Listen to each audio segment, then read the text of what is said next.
Good morning, Standard 10th. So we'll resume the classes of political science as I ended up, I believe, with accommodation in Belgium, and we had to begin from community government, right? So as we discussed in the last class about majoritarianism in Sri Lanka, I hope that is clear, and accommodation in Belgium. How the two countries took two different paths for sustaining or for reacting, for accepting the demands of their diverse people, basically, right? And how they lived with democracy. Now, while discussing about Belgium, we saw that they actually came up with different ways, innovative ways, sustaining equality as well, giving representation, and third kind of government, that was community government. Now, what is community government? Community government is basically elected by the people belonging to one language community, such as in Belgium, it is Dutch, French, German speaking. Now, no matter where they are living, this government has the power regarding cultural, educational, language related issues. Okay, so basically, this is giving authority on the basis of language. Language is given importance over here, and it can take decisions regarding the cultural, educational, language related issues. Now, isn't it a wonderful experiment that was done in Belgium?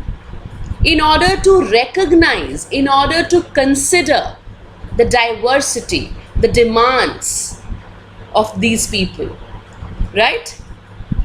Because in either way, for example, if Dutch is addressed and not the French speaking, if French speaking is addressed and not the Dutch speaking, it is going to, arouse a problem. So they have come up with a common solution for all of them, and that is a community government. Right? I hope this is clear with everybody.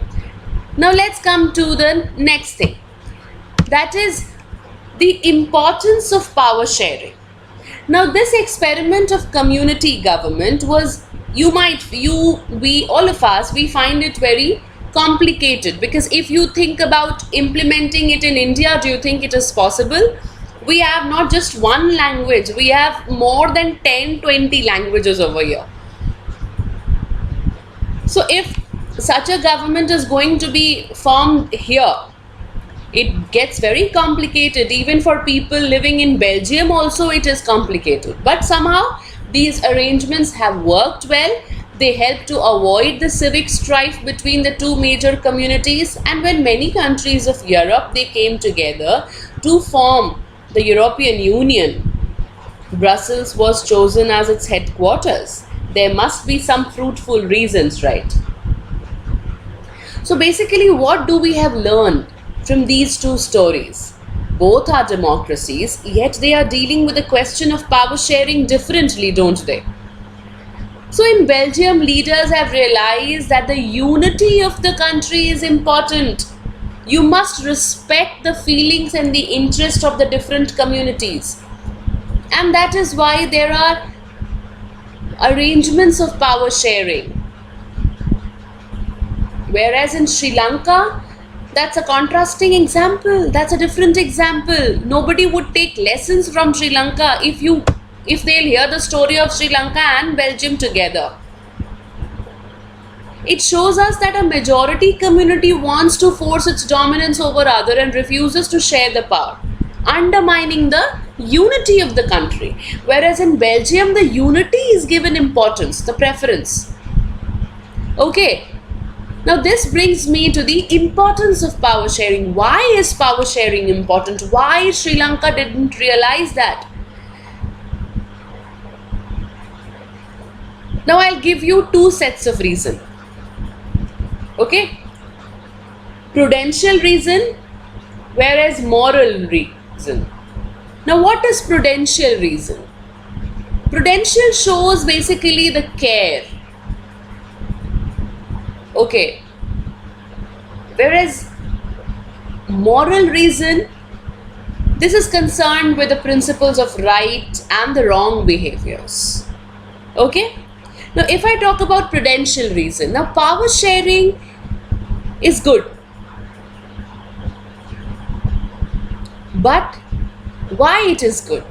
Because it helps to reduce the possibility of conflict between social groups. Now see students, since social conflict often leads to violence, power sharing is a good way to establish that stability in the political order. Because imposing the will of majority community over others may look like an attractive option in a short run, but in the long run, you will lose the unity of your country. And once the unity is lost, there will be no stability in your country. And that is why the tyranny, the dominance, tyranny is the dominance, the dictatorship. So that of majority is oppressive for minority.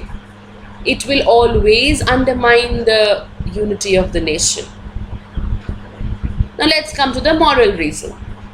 Power sharing is the spirit of democracy. On paper, okay, it is the base of democracy. A democratic rule involves sharing of power with those who are affected by its exercise and those who have to live with its effects. So people have a right to be consulted on how they are to be governed. What if, okay, in this lockdown period, let me give you a very live example. In this lockdown period, what if tomorrow your internet does not work? How will you feel? Your rights are snatched away? Don't you have the right to be consulted by the government? How to, of course, the lockdown is imposed not by consulting you, but there are leaders who are sitting over there and they are working fruitfully for you. Somehow, while clapping hands outside in your balcony on Sunday, felt unity. It gave you that power of unity. You realized that we all are one. We all are Indians regardless of any factors, right? So that unity will be lost if you do not share this power. And therefore, we say we have the right to be consulted on how things are governed. Had you been opposing staying inside during the lockdown period, people would have gone out. But if you see a larger mass of people, they are supporting the government. So that is how you are supporting the government. You are responding to the government's ways, right? And that what is giving the government the legitimacy to rule, to come up every Sunday with a different idea. So a legitimate government is one where citizens, through participation, they acquire a stake in the system. They acquire a say in the system. And therefore, these set of reasons are your prudential reasons and these become your moral reasons. So while prudential reasons stresses that power sharing will bring better outcomes, moral reason, it basically shows the very act of power sharing as valuable. Right? I hope this is clear to everybody. Now next is your power sharing with democracy. Why power sharing and democracy gets along with each other? Now see, the idea of power sharing has emerged in the opposition to the notions of undivided powers. Earlier, people did not share their powers. Earlier, the rulers were dominant. And for a good time, that remained so. But gradually, it was felt that if power is to be there, it must be divided. Otherwise, it would not be possible to take quick decisions. And that is why things changed.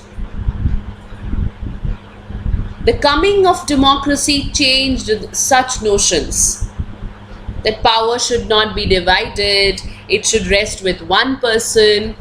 All such notions changed. It made people supreme. It gave people the power,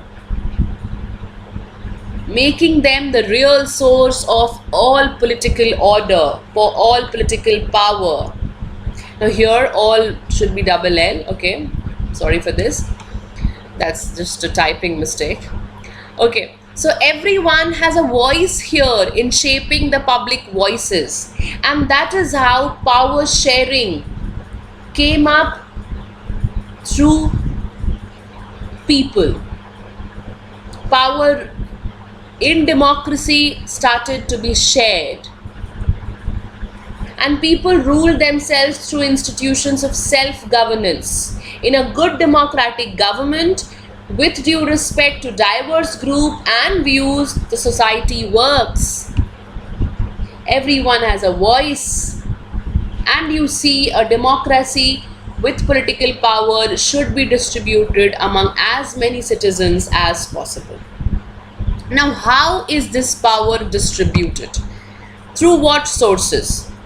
Now, here are the forms of power sharing. Power is shared among different organs of the government, this center one, such as you have legislature, you have executive, and you have judiciary, right? Now these three organs are the most important organs of the government.